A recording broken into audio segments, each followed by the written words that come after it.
गरिदिनु होला। अब केही क्षणमै हाम्रो यो कार्यक्रम सुरु हुनेछ।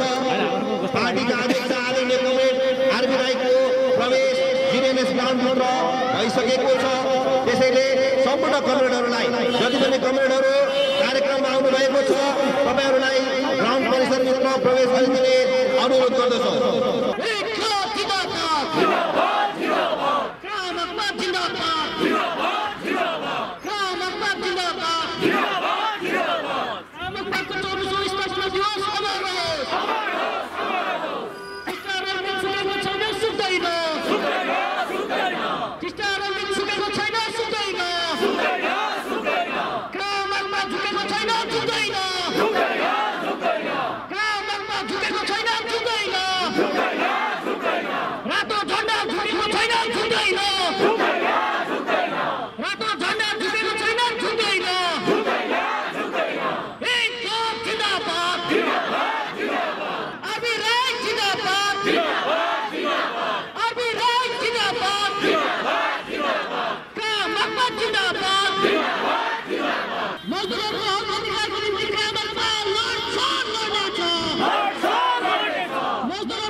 यो जिडिएनएस ग्राउन्डमा छोटो कार्यक्रममा आज हामीले पार्टीको स्थापना दिवस झण्डा उत्तोलन गऱ्यौँ र दार्जिलिङ पहाडको विशेष गरेर राजनीतिक घटनाक्रमहरूलाई निहालेर हेर्नुपर्दा के देख्छौँ हामी भने अहिले राजनीतिक दलको होड भइरहेको छ। तर यो होड राजनीतिक होड नभएर यो होड कलकत्ता ताक्ने, कलकत्ता धाउने, कलकत्ताको मेन स्क्रिप्टमा यो दार्जिलिङको इतिहास कोरिने जुन घटना भइरहेको छ, यो अत्यन्तै विडम्बनापूर्ण घटना हो भन्ने हामीलाई लाग्दछ। र क्रामाक्पाले यो प्रकारको राजनीतिक पृष्ठभूमिभित्र क्रामाक्पाले नयाँ राजनीतिक सोच र विचारलाई लिएर अघि जान चाहन्छ। हाम्रो उद्देश्य अलग राज्य गोर्खाल्यान्ड हो। जसरी अर्जुनले माछाको आँखा देखेका थिए, त्यसरी नै क्रामाक्पाले गोर्खाल्यान्ड बाहेक अन्य कुनै पनि सानो व्यवस्थालाई कहिले पनि देख्दैन, हेर्दैन। हामी सम्झौताहीन सङ्घर्षमा अघि बढिरहेका छौँ। आज क्रामाक्पाले आफ्नो 24औं स्थापना दिवसमा यही आह्वान गर्न चाहन्छ। पहाडमा जनताहरू ढाँटिएका छन्, छलिएका छन्, बेचिएका छन्। नेतृत्वहरूले जनतालाई भेडा बाख्रा र आलु कोपीसँग जनतालाई कलकत्ता लगेर बेचिरहेको यो घटना स्थितिभित्र क्रामाक्पाले एउटा इमान्दार जमातलाई, एउटा सचेत जमातलाई अति इमान्दारीका साथमा यो आन्दोलनलाई अघि बढेर लिएर जान चाहन्छ। आज केन्द्र सरकारले जुन प्रकारले हाम्रो न्यायसङ्गत मागलाई अनदेखा गरिरहेको छ, ढिलाइ गरिरहेको छ, क्रामाक्पाले चाहन्छ यो पहाडको जनतालाई, क्रामाक्पालाई अनि यो गोर्खाल्यान्ड आन्दोलन गर्ने नेतृत्वलाई अन्डर एस्टिमेट नगरून्। बङ्गाल सरकारले पनि अन्डर एस्टिमेट नगरून्। यथाशीघ्र हाम्रो चिनारीको कुरालाई पुरा गर्नुपर्छ। आउँदो दिनमा 2021मा चुनाव भइरहेछ। यो चुनावमा हामी कुनै पनि निर्णय लिन सक्छौँ। हाम्रो जुन स्थिति छ हाम्रो जुन अवस्थान छ यो अवस्थान 2-4 जना नेतालाई सरकारले किन्यो भन्दैमा हामी बेचिँदैनौँ। पहाडको जनताको भावना, पहाडको जनताले हामीलाई हत्याको यो 2017 को आन्दोलनमा, विगत आन्दोलनहरूमा गरिएको हत्या कहिले पनि भुल्ने छैन। हामी माथि भएको अन्याय र अत्याचार कहिले पनि बिग्रिने छैन। 2-4 जना नेतृत्वहरूको ऐस आरामको निम्ति, सुविधाको निम्ति, उनीहरूको फाइदाको निम्ति केही परिवर्तन भयो होला, उनीहरूले फाइदा पाए होला, तर आम रूपमा पहाडको जनताले पाउनुपर्ने हक अनि भारतभरिका गोर्खाहरूले चाहिरहेको जुन राजनीतिक चिनारीको मुद्दा छ, यो राजनीतिक चिनारीको मुद्दालाई क्रामाक्पाले कुनै पनि हालतमा मर्न दिँदैन, यसलाई अघि बढाएर लिएर जानेछ। आज क्रामाक्पाको स्थापना दिवसमा हामी यही सन्देश दिन चाहन्छौँ। आउनेवाला दिनमा हामी यो आन्दोलनलाई, यो अभियानलाई तीव्र रूपमा लिएर जानेछौँ। पहाडमा विगतका आन्दोलनहरू जति भए ती आन्दोलनहरूमा 99.9% समर्थन पाएर पनि नेतृत्वहरूले कलकत्ता गएर, दिल्ली गएर जुन सम्झौताहरू गरे त्यो सम्झौताहरूमा पहाडको जनताले पाउने मूल अधिकार, मूल माग परिपूर्ण भएन। यसले गर्दा क्रामाक्पा चाहन्छ एउटा सलिड व्यवस्था, बङ्गाल बाहिर सलिड व्यवस्था चाहन्छ। यही मुद्दालाई लिएर हामी अघि बढिरहेका छौँ। हामी सम्पूर्ण जनतालाई आह्वान गर्छौँ, एकपल्ट क्रामाक्पालाई अघि बढ्ने अवसर दियोस्। यहाँ जति पनि छलिए, ढाँटिए, यहाँनिर एक-एकवटा समय तोकेर हामी यति तारिकभित्रमा ल्याउँछौँ, उति तारिकभित्रमा ल्याउँछौँ भनेर समय सीमा बाँधेर जुन प्रकारले के अरे नेताहरूले जनतालाई बोरामा हाल्ने काम गरे, अब जनता ढाँटिनु हुँदैन, छलिनु हुँदैन। यही सन्देश लिएर हामी अघि बढिरहेका छौँ। सचेत जमातलाई हामी आह्वान गर्न चाहन्छौँ, क्रामाक्पाले जुन प्रकारले यो 24 वर्षको अन्तरालमा जुन प्रकारले बौद्धिक रूपमा संसद र सडकमा गोर्खाल्यान्डको अभियानलाई अगाडि बढाएर लिएर गइरहेको छ, हाम्रो सीमित क्षमताभित्र पनि हामीले काम गरिरहेका छौँ। तर पहाडको जनताबाट जुन पाउनुपर्ने बहुसङ्ख्यक समर्थन छ त्यो समर्थन निश्चित रूपमा हामीले पाइरहेका छैनौँ।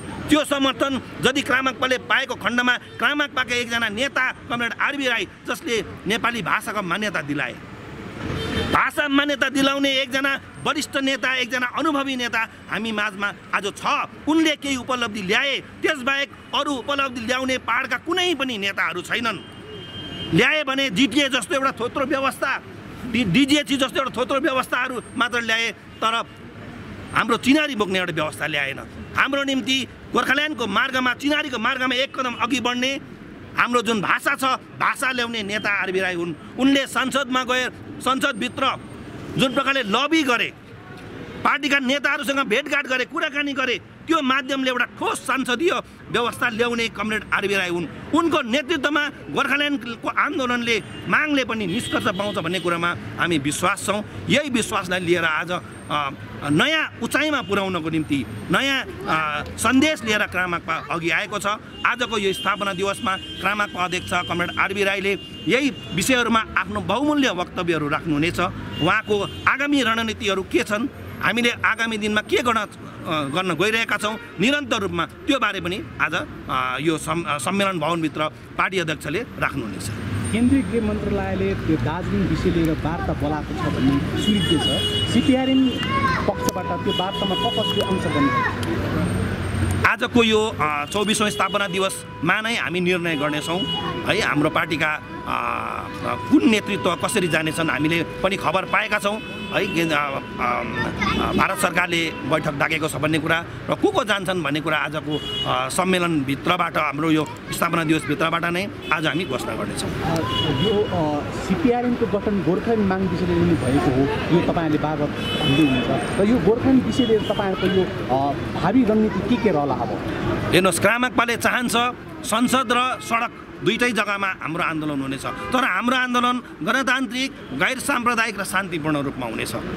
तर दार्जिलिङ पहाडमा वर्तमानमा चलेको जुन पुलिस एट्रोसिटिजहरू जति छ, प्रशासनिक पुलिस प्रशासनको दमनपीडन छ, यो दमनपीडनबाट अघि जानको निम्ति सरकारले पनि आफ्नो जुन उनीहरूको रवैया छ, यो रवैयाको परिवर्तन ल्याउनुपर्छ। गणतान्त्रिक आन्दोलनलाई यसरी के अरे टुप्पोमा नै बाट नै निमोटेर मार्ने हो भनेदेखि त्यो आन्दोलनले अर्को रूप लिन सक्छ।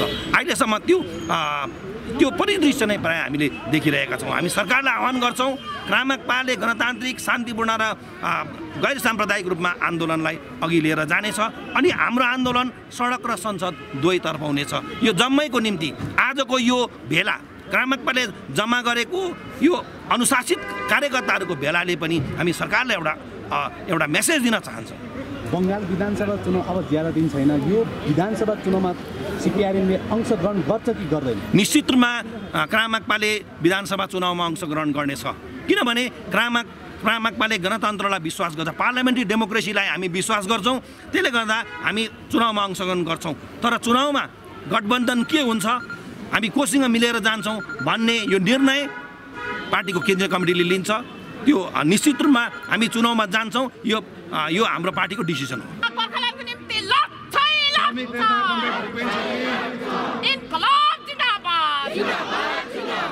एकापट्टि हामी भावनात्मक छौँ, हामी अति नै पीडा, अति नै कष्टदायक, टाढो मात्र होइन नजिकका पनि साथीहरूले हामीलाई दबाउन मार्न प्रचुर चेष्टा गरेर पनि आज हामी जीवित छौँ, किनभने हाम्रो मुद्दा जीवित छ। यसैले यो पीडाबाट पनि आज हामी जीवित मात्रै होइन, आज हामी कुद्ने भएका छौँ। यो हाम्रो लागि हामी आफैमा गर्व, साथसाथै आज हामी एक प्रकारको भावनामा पनि छौँ। हामीले स्थापना दिवस प्रत्येकपल्ट गऱ्यौँ, प्रत्येक वर्ष गऱ्यौँ, कोही बेला गर्न पनि पाएनौँ, पर्मिसन पनि पाएनौँ। यो क्षणहरू हामीले धेरै वर्ष बितायौँ, केही समय ठुलो रूपमा गऱ्यौँ, केही समय गर्न पनि सकेनौँ।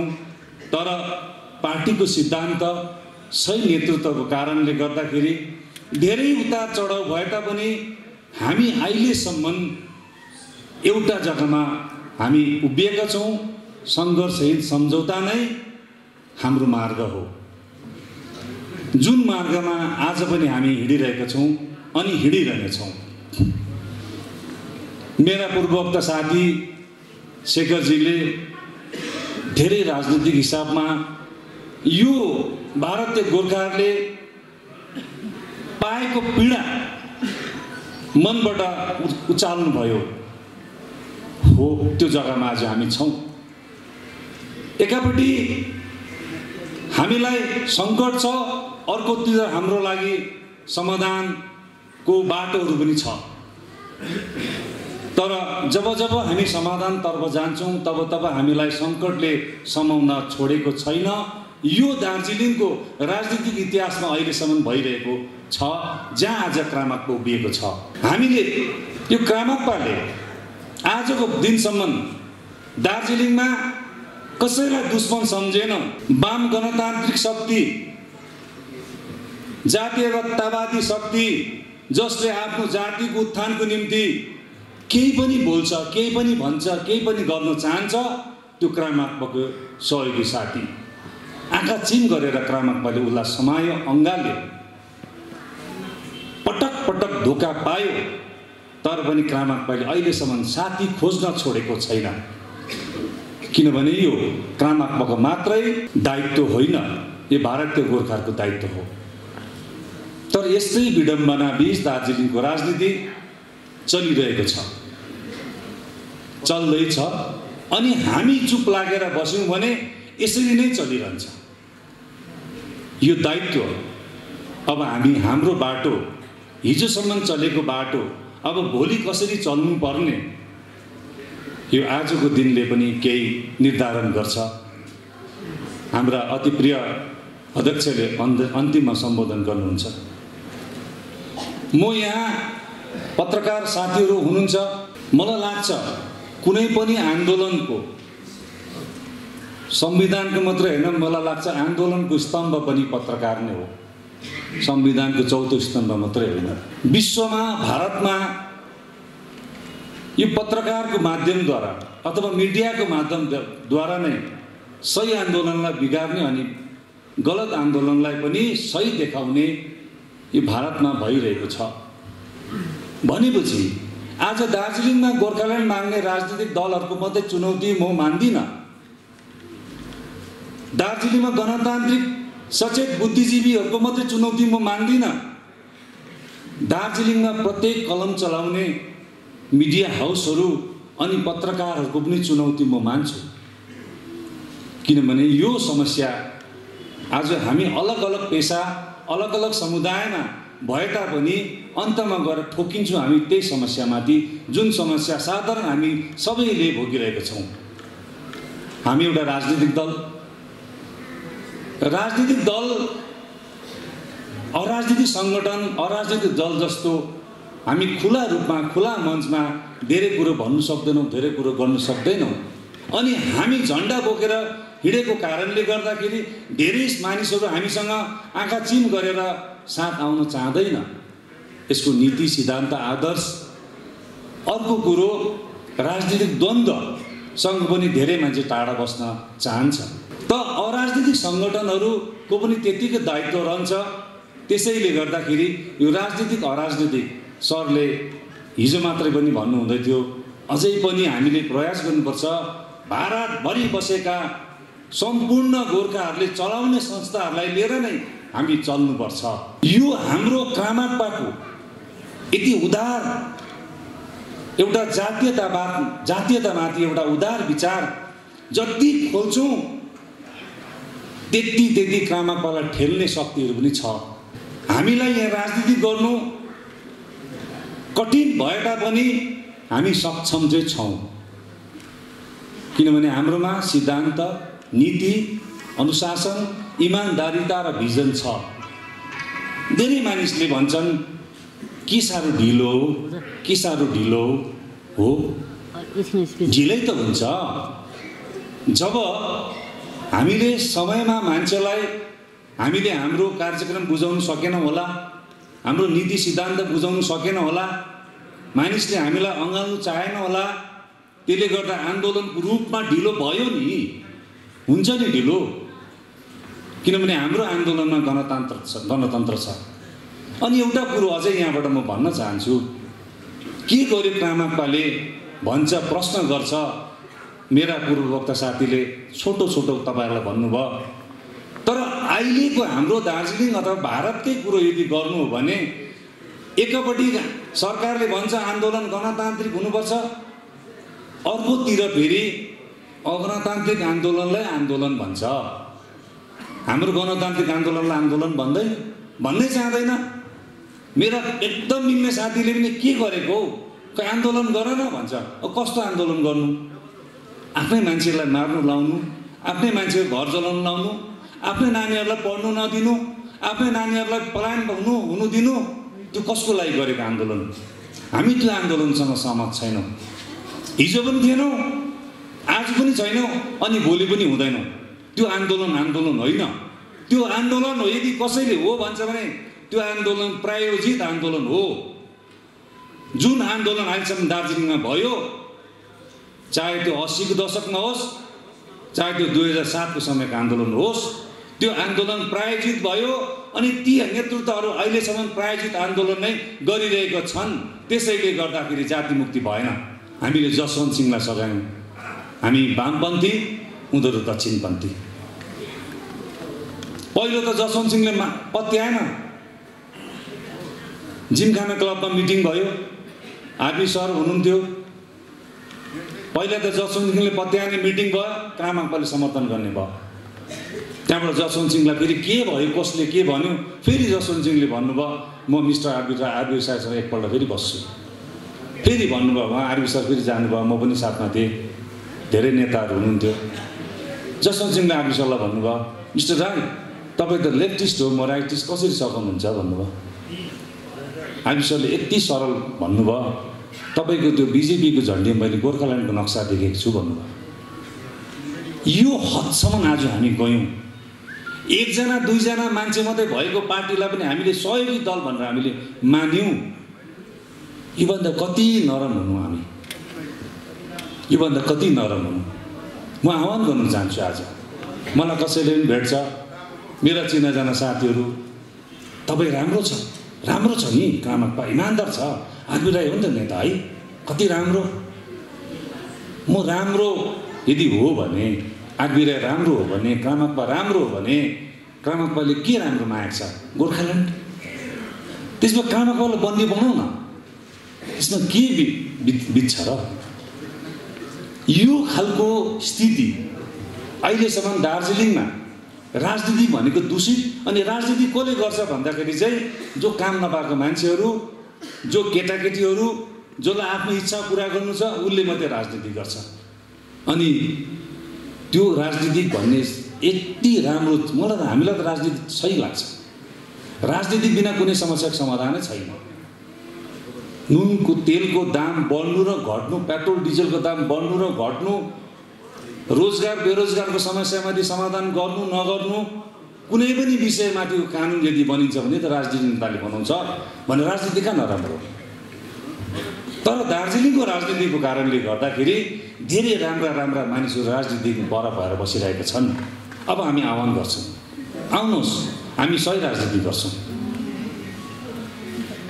हाम्रो साथ लागेर नै दार्जिलिङमा अराजनीतिक जुन प्रक्रियाहरू छ त्यो बन्द गर्छौँ अगणतान्त्रिक प्रक्रियाहरू चाहिँ हामी बन्द गर्छौँ अब दार्जिलिङमा त्यो आन्दोलन चाहिँदैन जुन आन्दोलन हिजो भएको थियो अबको गोर्खाल्यान्डको आन्दोलन हिजोको आन्दोलनसँग हामीलाई अब आवश्यकता छैन गोर्खाल्यान्डको लागि 2009मा हामीले बिजेपी सघायौँ 2011मा जिटिए आयो फर्स्ट जिटिएको विरोध कामाक्पाले गरेको थियो